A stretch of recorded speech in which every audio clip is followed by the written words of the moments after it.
Hi friends, welcome to Fragrance of My Life. இன்னைக்கு நம்ம சிம்பிளா ஒரு ப்ரோக்கோலி ரோஸ்ட் எப்படி செய்யறது அப்படின்னு பார்ப்போம். ரெசிபிக்குள்ள போகிறதுக்கு முன்னாடி நம்ம சேனலை நீங்க சப்ஸ்கிரைப் பண்ணாம இருந்தீங்கன்னா சப்ஸ்கிரைப் பண்ணிடுங்க. அப்படியே பக்கத்துல இருக்க பெல் பட்டனை தட்டி அப்படியே ஆல்னு கொடுத்துட்டீங்கன்னா நான் போடுற வீடியோஸ் அப்டேட்ஸ் எல்லாமே நீங்க மிஸ் பண்ணாம பார்க்கலாம். உங்களுக்கு நம்ம சேனல்ல வர கண்டென்ட் பிடிச்சிருந்ததுன்னா மறக்காம சப்ஸ்கிரைப் பண்ணிடுங்க. முழுசாக ஒரு சின்ன சைஸ் ப்ரோக்கோலி எடுத்திருக்கேன். இந்த மாதிரி கட் பண்ணிக்கோங்க. அந்த பூவாக நம்ம காலிஃப்ளவரில் எடுப்போம் இல்லையா, அந்த மாதிரி கட் பண்ணிக்கோங்க. இதுவே நீங்கள் காலிஃப்ளவர்லேயும் பண்ணலாம். நம்ம சேம் ஆஸ் காலிஃப்ளவருக்கு என்ன பண்ணுவோம், ஃபஸ்ட்டு சுடு தண்ணியில் போடுவோம் இல்லையா, அதே மாதிரி தான் நம்ம இதையும் சுடு தண்ணியில் ஃபஸ்ட்டு போடணும். சுடு தண்ணியில் கொஞ்சமாக உப்பு சேர்த்துக்கோங்க. இது கூடயே கொஞ்சம் மஞ்சளையும் சேர்த்துக்கலாம். இப்போது நம்ம கட் பண்ணி வச்சுருக்கிற ப்ரோக்கோலி எல்லாத்தையும் இதில் போட்டுடலாம்.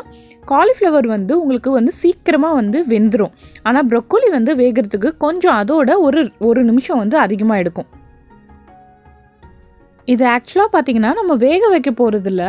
ஒரு 2 to 3 நிமிஷம் நம்ம இந்த சுடு தண்ணியில் போட்டோம்னா உள்ளே இருக்க பூச்சி ஏதாவது இருந்ததுன்னா வெளியில் வந்துடும். அதனால தான் மஞ்சள் சுடு தண்ணியில் நம்ம போடுறோம். அந்த நம்ம அதுக்கப்புறமா போடுற மசாலாவும் நல்லா உங்களுக்கு அதில் ஒட்டிக்கும். இது நல்லா இதுவானதுக்கப்புறமா நம்ம ஒரு இதில் வடிகட்டிடலாம். தண்ணியை எடுத்துகிட்டு ப்ரோக்கோலியை மட்டும் ஒரு பேக்கிங் ட்ரேயில் போட்டுக்கிறேன். நான் இன்றைக்கி அவனில் தான் வைக்க போகிறேன். அதனால் பேக்கிங் ட்ரேயில் அப்படியே டேரெக்டாக போட்டுக்கிட்டேன்.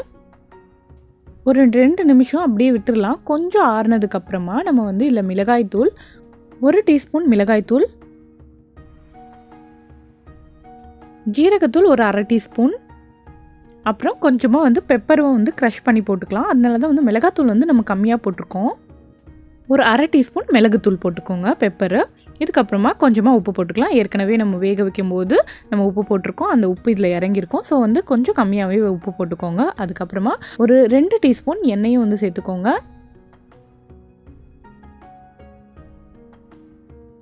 இப்போது இது எல்லாத்தையுமே நல்லா மிக்ஸ் பண்ணிடலாம். ரொம்பவே சிம்பிளான மசாலா தான் இது. இதே மசாலா நீங்கள் கடாயிலையும் பண்ணலாம். அப்போ இதில் எண்ணெய் சேர்க்காமல் கடாயில் எண்ணெய் போட்டு இந்த நம்ம கலந்து வச்சுருக்க மசாலாவை அதில் நம்ம போட்டு ரோஸ்ட் பண்ணிக்கணும். நல்லா ட்ரை ரோஸ்ட் மாதிரி பண்ணணும். இப்போ இது எல்லாத்தையுமே பார்த்திங்கன்னா மிக்ஸ் பண்ணி வச்சுட்டு ஒரு 5 minutes to 10 minutes இதை அப்படியே விட்டுருங்க. அதுக்கப்புறமா நம்ம இதை எடுத்து அவனில் வச்சிடணும். ஆல்ரெடி அவனை நான் ஒரு 180 டிகிரியில் 10 minutes வச்சுட்டேன் ப்ரீஹீட்டுக்காக.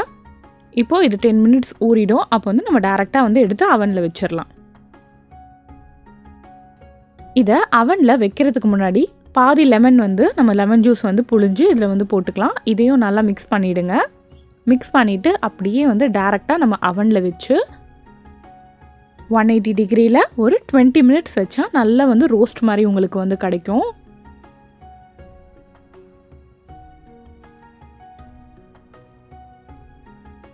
இப்போ இதை அப்படியே அவனில் எடுத்துகிட்டு ரோஸ்ட் ஆனதுக்கப்புறமா பார்க்கலாம் எப்படி இருக்குது அப்படின்னு சொல்லிட்டு. பாருங்கள், நல்லா ரெடி ஆகிடுச்சு. ப்ரோக்கோலியை பொறுத்த வரைக்கும் பார்த்திங்கன்னா காலிஃப்ளவர் மாதிரி நம்மளுக்கு அவ்வளோ டேஸ்ட்டாக இருக்காது. கொஞ்சம் பச்சையாக இருக்கிற மாதிரி தான் உங்களுக்கு இருக்கும். பட் ரொம்பவே ஹெல்த்திங்க. சும்மா நீங்கள் இது ஒரு ஸ்நாக்ஸாகவும் சாப்பிட்லாம். அண்டு நீங்கள் தயிர் சாதத்து கூட அந்த மாதிரி கூட சாப்பிட்லாம். நல்லாயிருக்கும்.